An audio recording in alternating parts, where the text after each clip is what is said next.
Okay, so let's check out what this one has to say. I said in one of the earlier videos that my favorite comedian of all time was Norm Macdonald, and that's definitely true.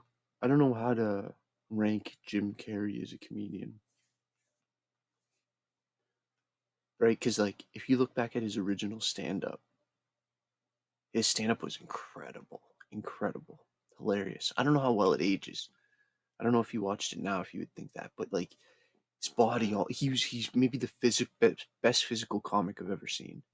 And you already know that if you've seen Ace Ventura and Dumb and Dumber and The Mask and movies like that. Um, but one thing that's often forgot about Jim Carrey was how deadly of a stand-up comic he was. He was incredible. Uh, and then obviously when he got into movies and became huge and has moved into this other later stage of his life where now he seems like kind of really reflective and I don't know. He's just an interesting guy. So I don't know what this is going to say. The need of acceptance will make you invisible. That sounds like a standalone point. But let's check this out. This is another after school.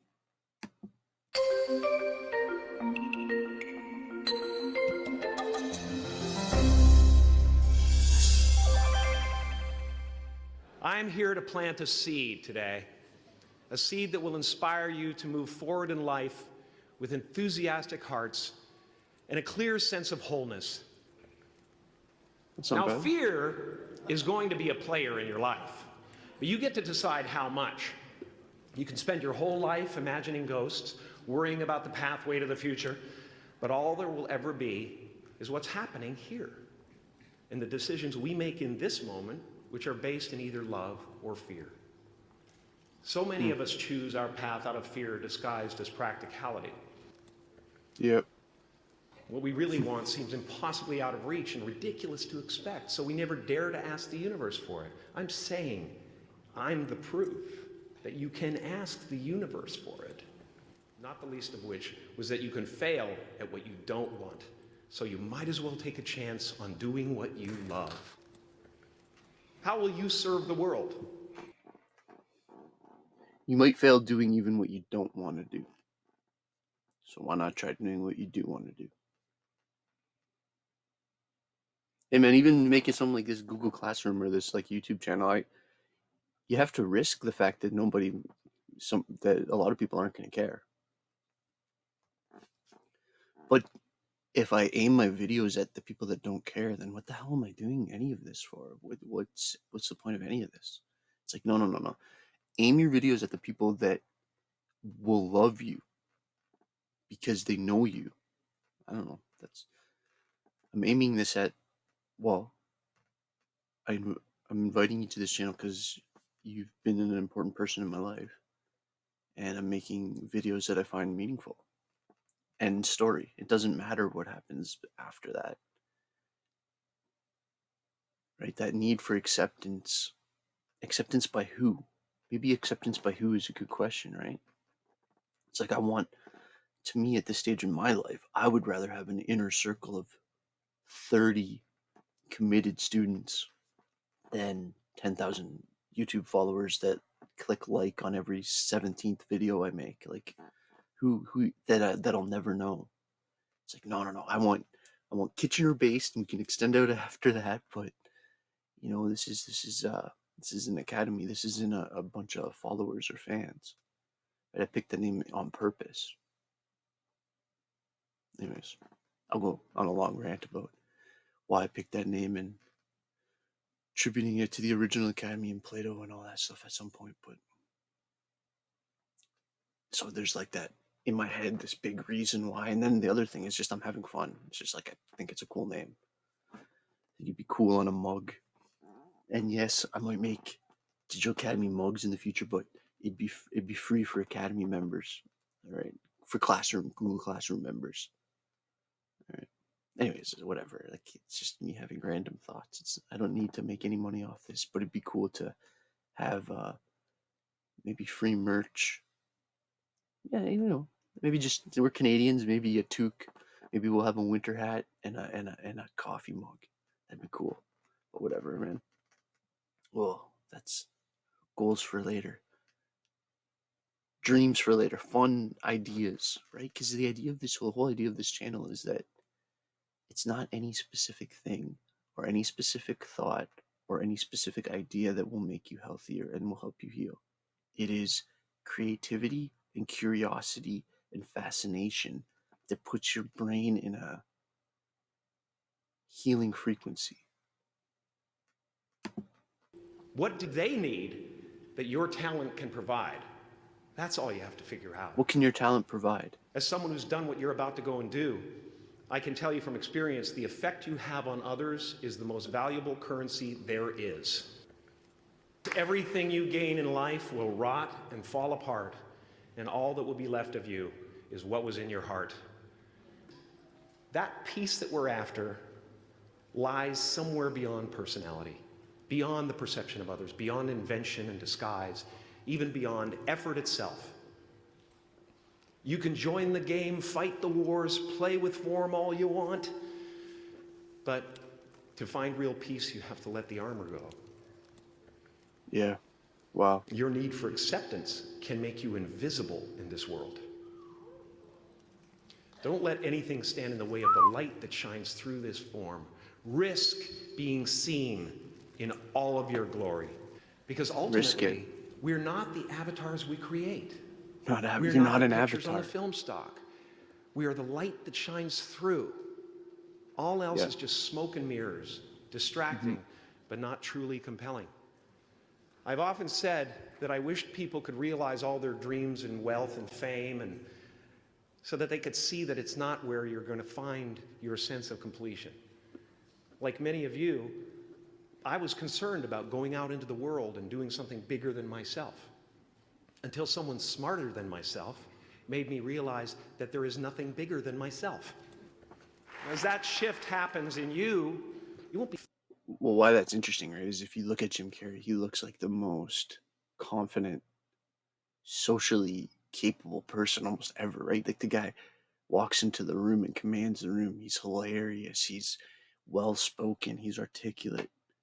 You would never think he would doubt himself, but he does. Like, that's the thing. It's like what he's trying to say is don't have to wait until you're old to realize the things that matter, the simple things, the family, the taking care of yourself, the do a couple push-ups, get some sleep. It's like, oh, so much of the noise does not matter at all. Feeling the world, you'll be felt by it. You'll be embraced by it. The imagination is always manufacturing scenarios, both good and bad, and the ego tries to keep you trapped in the multiplex of the mind. Our eyes are not viewers. They're also projectors that are running a second story over the picture that we see in front of us all the time. Fear is writing that script, and the working title is, I'll Never Be Enough. This is the voice of the ego. And if you listen to it, there will always be someone who's doing better than you. No matter what you gain, ego will not let you rest. Super ego, tell but you whatever. You cannot stop until you've left an indelible mark on the earth, until you've achieved immortality. How tricky is this ego that it would tempt? This exchange between superego and ego and id, right? This is, well, maybe he is actually right to use the term ego. Such a loaded term with such a layered history, but yeah, that part of you that's you. That part of me that's Mike, that's not my thoughts or my emotions or a specific memory or my physical body or whatever that spark is, whatever that psychological identity, that self, that ego. Tempt us with the promise of something we already possess. As far as I can tell, it's just about letting the universe know what you want and working toward it while letting go of how it comes to pass. Your job is not to figure out how it's going to happen for you, but to open the door in your head. And when the door opens in real life, just walk through it. And see, that's what I always tell students is it's about putting yourself in a position where you're gonna have better cards in your hand later in the game. Right? It's like who knows what the world economy is gonna be like in 5 years, but you being in better shape mentally and health and physically, and you having worked on your stuff and getting your writing better and getting your public speaking better, there's no way that's not gonna help make you stronger and more capable of dealing with whatever chaos is in front. Right? It's like just because there's uncertainty doesn't mean stop training. It means train harder. It means prepare for more contingencies, more variety, and at the same time let go. That's the thing. It's like that's how you become, you know, a guy like Michael Jordan could do something explosively electric, like jump up for an insane dunk, but he could still have the grace to do it. He doesn't just slam it off the backboard. It's like there has to be that power and graceful calm at the same time. And then you're Wayne Gretzky. Then you're Wayne Gretzky. Then you're somebody that's in the zone and calm at the same time, and you're the scariest person. In a good way, I mean. Right? The scariest opponent is somebody that is prepared, ready, and calm. That's terrifying.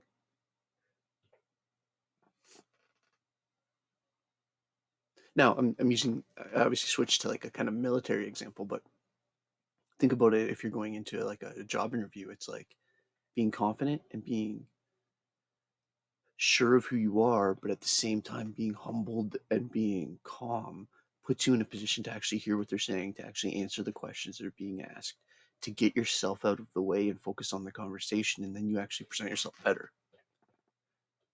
Right? That idea that I said a couple times ago is that I said it was a Muhammad Ali quote, but I was wrong. It actually was a Bruce Lee quote that your consciousness of self, your awareness of self, me seeing myself in this bottom little square video is actually the biggest threat to me doing a cool video.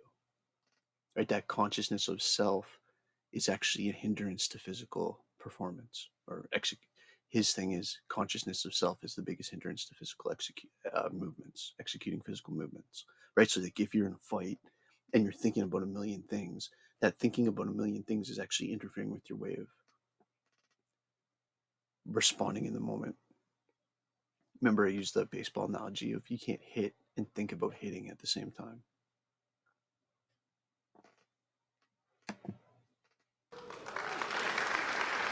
And don't worry if you miss your cue, because there's always doors open. Sorry, this pause, but that hit, you can't think and and think about hitting at the same time. I haven't said that forever, and I've said that in like 2 of the last 4 videos. So it's just weird that, and I think I said that something related to aliens or something. So it's like it couldn't have been a more different video that cued that same memory. So it's just kind of interesting.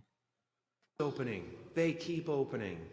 And when I say life doesn't happen to you, it happens for you, I really don't know if that's true. I'm just making a conscious choice to perceive challenges as something beneficial so that I can deal with them in the most productive way. You'll How you come up frame with it. your own style. That's part of the fun. Oh, and why not take a chance on faith as well? Not religion, but faith. Not hope, but faith. I don't believe in hope. Hope is a beggar. Hope walks through the fire and faith leaps over it. You are ready and able to do beautiful things in this world. I like that. I like and after that. you walk through those doors today, you will only ever have 2 choices: love or fear. Choose love, and don't ever let fear turn you against your playful heart. Thank you so much.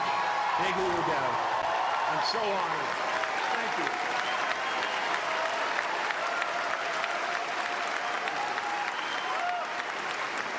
Again, I don't got a ton to say for that one. That except that I'm just trying to do for the weekend here. I'll just do a couple quick ones and just let you know I'm thinking of you. And that sorry, let me kill that. And just keep our minds right. Now, I will be coming with a lot more content heavy stuff soon. Okay, so basically, to be completely honest, the situation right now, and I know it's kind of cutty. I might be froze at this point in the video. My videos, I need to get better at how to end it, how to turn the screencastify off without like pausing myself. Anyways, All I wanted to say is, while the wife and kid are at home all the time, I might do a little bit more of these reaction videos. And then as the world kind of normalizes a bit, I have big plans for this summer of creating tons of completely original content. Um, but I'm going to kind of do this to kind of set the tone of the type of conceptual themes that will be present on this channel, and also to start to build up the class. And remember what I said, it's like this isn't a get as many people as you can class. This is I want to make this maybe 30 people, 30 tight, um 30 academy members. And we're already at like 19, so whatever. And again, so remember, this is and also, I should make this point. If you find the notifications for each video annoying, you can easily go into your Google Classroom settings and turn off notifications, and then you'll just be able to come to it like it's a website. Because we all get lots of email. Okay, anyways, keep your mind straight. 10,000 mile stare. You can do this. It's nothing. We're trained for this. All right, cheers, Digital Academy.